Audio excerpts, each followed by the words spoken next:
নতুন মরশুমে ইস্টবেঙ্গল টিমের হয়ে আদৌ কি হিজাজি মেহেরকে আমরা দেখতে পারবো, সেই বিষয়ে যা রিপোর্ট বেরিয়ে এলো তা আজ আমি এই ভিডিওতে তোমাদের সঙ্গে শেয়ার করতে চলেছি। আর তার আগে বলবো, প্রতিদিনের মতো খেলার আপডেট ভিডিও পাওয়ার জন্য আমাদের চ্যানেলটিকে সাবস্ক্রাইব করতে একদম ভুলো না। তো চলো শুরু করছি আজকের প্রথম খবর।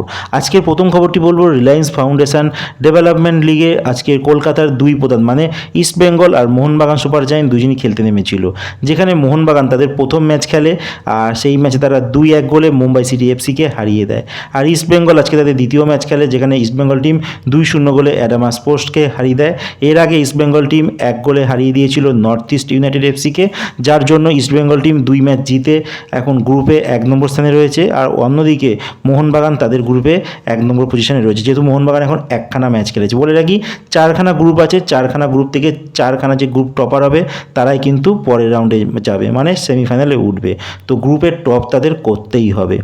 তো এরপরে আমি বলবো দল বদলের খবর। দল বদলের খবর যা শোনা যাচ্ছে, ইস্টবেঙ্গল টিম তাদের পুরনো খেলোয়াড় মানে এবছর যে খেলোয়াড়টি 1 বছর কন্ট্রাক্টে সাইন করেছিলেন সাউল ক্রেসপো, তার সঙ্গে 2 বছর কন্ট্রাক্টে কিন্তু এক্সটেন্ড করতে চলেছে।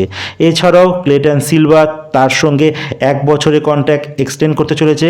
এছাড়াও জর্ডন এলসে তাকে কিন্তু ইস্টবেঙ্গল টিম যতদূর শোনা যাচ্ছে পরের মরশুমে রেখে দেবে, কারণ জানো এবছর তিনি চোট খেয়েছিলেন আর চোটের জন্য তাকে বাদ হতে হয়েছিল। তারপরও তিনি টিমের সঙ্গে প্র্যাকটিস করেন আর কোচের প্ল্যানে যা শোনা যাচ্ছে তিনি আছেন পরের মরশুমের জন্য। আর যা একটি খবর বলবো সেটি হচ্ছে রবসন রবিনোকে নিয়ে। রবসন রবিনোকে নিয়ে এখনও অবধি ইস্টবেঙ্গল টিমে কোনো চূড়ান্ত হয়নি, বাট বাংলাদেশের মিডিয়া যেমনভাবে বলছে তখনই কিন্তু সন্দেহ করা হচ্ছে কিছু তো একটা ব্যাপার রয়েছে। আর বাংলাদেশ মিডিয়া দাবি করছে লন্ডনে রয়েছে এই রবসন রবিনো, আর তার সঙ্গে কিন্তু ইস্টবেঙ্গলেরও কিছু কর্মকর্তা কথাবার্তা চালাচ্ছে, যার জন্য তারাও লন্ডনে গেছে। তো যাই হোক, লাস্ট খবরটি তোমাদের বলবো হিজাজি মেহেরকে নিয়ে।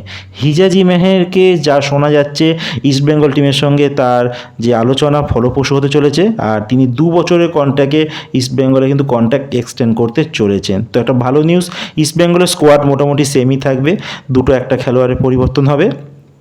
মোটামুটি Hijazi, Saul Crespo, Clayton Silva, Jordan Elsey থাকছেন, আর 2-3জন হয়তো বিদেশি অ্যাড হতে পারে।